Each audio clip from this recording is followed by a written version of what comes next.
So you really had an early experience with kind of creating a movement on social media. And I want to go back to the journey that you've taken and how you moved your physical premises into the digital era. And you did this long before COVID happened, but I think it's such a relevant topic today because small entrepreneurs all over the world are really struggling, especially if they're under lockdown, if they used to have to entertain their customers or deliver a service through a physical premise, and now suddenly they have to go online, and it's quite scary and daunting. And can you tell us about how you made that transition from a physical artist, gallerist into the digital world?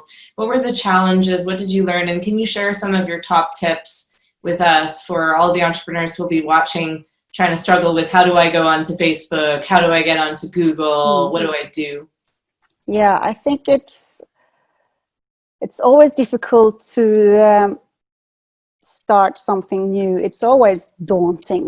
What do I do? How do I do this? But so many people do it before you, most of the time. So if you watch other people that you like, I want to be like this person or this brand.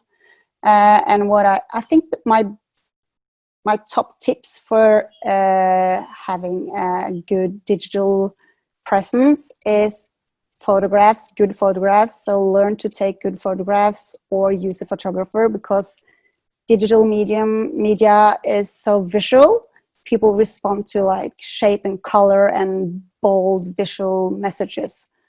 And also don't be afraid to be funny or be personal with your customers and just use your personality. I found that difficult myself because sometimes I just don't want to, show my personality, or it can be scary to be personal because someone can say, oh, you look like a fool or something. But people really respond to personal messages with warmth and humor, I think. Yeah, it's interesting, like your campaign, even with the leak, started with you referring your mom, which is very personal and not with a big political statement. And maybe that's why people resonated so much with it. I think that's so true.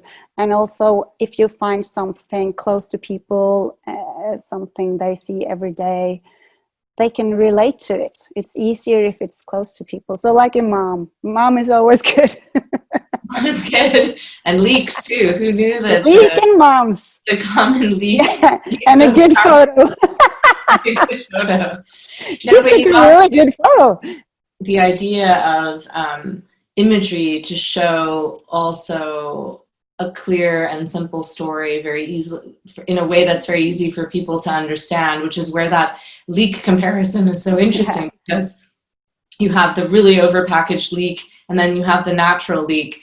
And it sort of translates, and why I think it was so successful and is such a great tip for entrepreneurs is that it translated into Denmark and Sweden, where different languages are spoken because of the imagery, because people could understand the imagery even if they didn't necessarily speak Norwegian.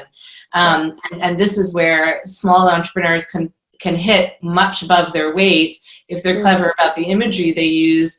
They'll attract customers in other countries, even if they don't know the language. Yeah, and don't be afraid to use something that seems mundane to you, that's really close to you, like your own backyard or like your windowsill, or just because people are hungry for it. It's like, oh, is that your house? Is that your backyard? Is that how it looks like in India or Japan? Or people really love those kind of images. Yeah, the personal touch is so important. Yeah. And I think we're going to have to rely on that much more now, using imagery and media, because we won't be able to meet each other in the way that we were before. Yeah, so it's even more important.